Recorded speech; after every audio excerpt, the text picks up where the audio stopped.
যিনি আসবেন তিনি হচ্ছেন আফনান আহমেদ রাশেদ, আসছেন নারায়ণগঞ্জ থেকে।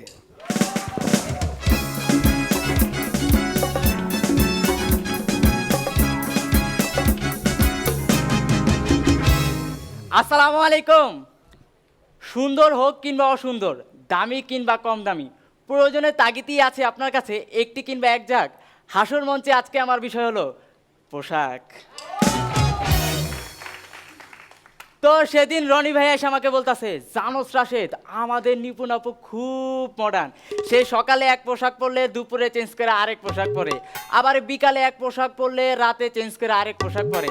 তো এই শুনে আমি কইলাম, তাইলে তো ভাই আমার ছোট ভাই আরো বেশি মডার্ন, হয়তো ঘন্টায় ঘন্টায় পোশাক চেঞ্জ করে। তো আমাদের এই নুপুর আপু ভোট দিতে গেছে। তো ভোট দেওয়া শেষে অফিসার যেই নুপুর আপুর নখের ভিতরে কালি লাগাইতে যাইব, তখনই নুপুর আপুর কইতাছে, কাকু কাকু আপনার কাছে কি পিঙ্ক কালারের কোনো কালি আছে? পিঙ্ক কালারের না, কালো কালারটা আমার উপরে ম্যাচ করে না তো। শাড়ি কিনতে গিয়ে মেয়েদের দুটি কথা, এক, ভাই এই ডিজাইনের উপর অন্য একটা কালার দেখান তো, আর দুই, এই কালারের উপরে অন্য একটা ডিজাইন দেখান। জেলে স্যার, আমাদের খালিদ ভাই সহজে টি শার্ট পরে না, কেন জানেন? কারণ টি শার্ট পরলে তারে হ্যাঙ্গারের মতো লাগে। প্যান্ট সাধারণত 4 প্রকার, 1 full pant, 2 3/4 pant, 3 half pant, 4 নাম্বারটা আন্ডার প্যান্ট। একটা ফুল প্যান্টের সাথে যদি একটা হাফ প্যান্টের বিয়ে দেওয়া হয়, তাদের ঘরে কি জন্ম নেবে? Under pant. তো সুপারম্যান যদি আন্ডার প্যান্টের বিজ্ঞাপন দেয়, তাহলে কিভাবে দিবে? আপনি কি শক্তিশালী হতে চান, আপনি কি আকাশে উঠতে চান, তাহলে আজই পরুন ফুল প্যান্টের উপরে আন্ডার প্যান্ট। তো আমাদের ঝাক্কাস ভাই দৌড় প্রতিযোগিতায় প্রথম হয়েছে। তো যে এই খুশিতে সে একটা রেস্টুরেন্টে খাইতে যাব, যে রেস্টুরেন্টের ভিতরে ঢুকছে, তখনই দারোয়ান আটকায় দেওয়া বলতেছে, মিস্টার ঝাক্কাস ভাই, আপনি তো ভালো দৌড়বিদ, কিন্তু হাফ প্যান্ট পরে আইছেন কে? এই শোনার পর ঝাক্কাস ভাই বলতেছে, তুমি আমারে আটকাইছো কেন? তো ভাই আপনি দৌড় দিয়ে আপনার ফুল প্যান্টটা পরে আসেন না। তো সেদিন ক্লাসে স্যার ফালতুকে বলতেছে, ফালতু, পায়জামার ফিতা ইংরেজি কি? স্যার পায়জামার ফিতা ইংরেজি পিএইচডি। পিএইচডি মানে? হ্যাঁ স্যার, পায়জামা হোল্ডিং ডিভাইস।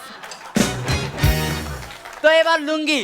তো আমাদের মাঝাউল স্যার একদিন লুঙ্গি পরে রাস্তা দিয়ে হাঁটতাছিল, হঠাৎ লুঙ্গিতে দমকা বাতাস হইয়া উড়ু উড়ু করতেছে।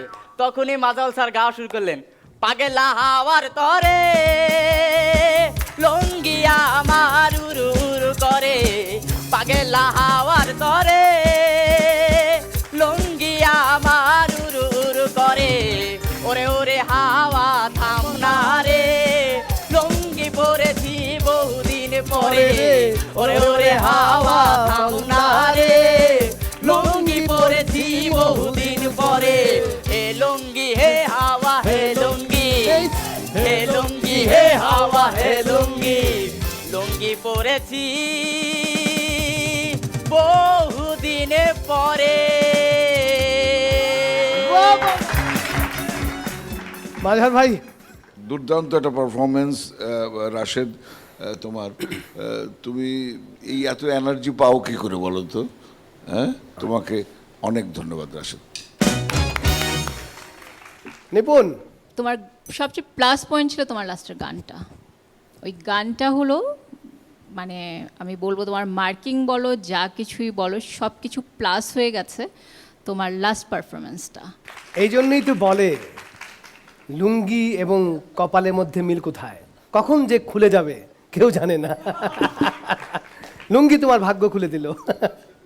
যে কোনো কাজে, পারফর্মিং আর্ট হোক আর যে কোনো কিছুই হোক, মানুষের দুর্বল জায়গাটি এড়িয়ে যেতে হয়। সব মানুষ যে হাজারটা পারবে, ভালোভাবেই পারবে, বেস্ট হবে, এটা কিন্তু নয়। যেমন গানটি তুমি গেয়েছো কিন্তু থরথর থরথর করে কাঁপছিল।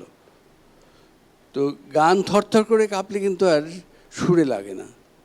এছাড়া আর বলার কিছু নাই আমার, যদিও কাঁপছিল, এইটুকু। ধন্যবাদ। শারমিন লাকি, পিএইচডিটা ভালো লেগেছে আমার, লুঙ্গি বাদেও পিএইচডিটা ভালো ছিল। আমার যেটা মনে হয়েছে যে তোমার হয়তো বা একটা জিনিস যেটা হচ্ছিল যে একটু কোথাও তাড়াহুড়া ছিল, হ্যাঁ, আর একটু বোধহয় মানে তোমাকে যারা নিয়মিত দেখছেন তারা আরও এটা অনেক ভালো বলতে পারবে, একটু ডেলিভারিগুলি আরেকটু মজা করে নিজের ভিতরে নিয়ে মানে দিতে পারলে ভালো। তো কোথাও একটা মনে হয়েছে যে তাড়াতাড়ি শেষ করে পালিয়ে যাবো এরকম একটা বিষয়, তা না হলে হয়তো বা জিনিসটা আরও অনেক ভালো হতো। অবশ্যই ভবিষ্যতে সেটা হবে, আমি জানি। All the best. এটা আসলে বয়সের ব্যাপার তো, এই বয়সের সাথে তাড়াহুড়োটা একটু বেশি থাকে। Thank you, thank you.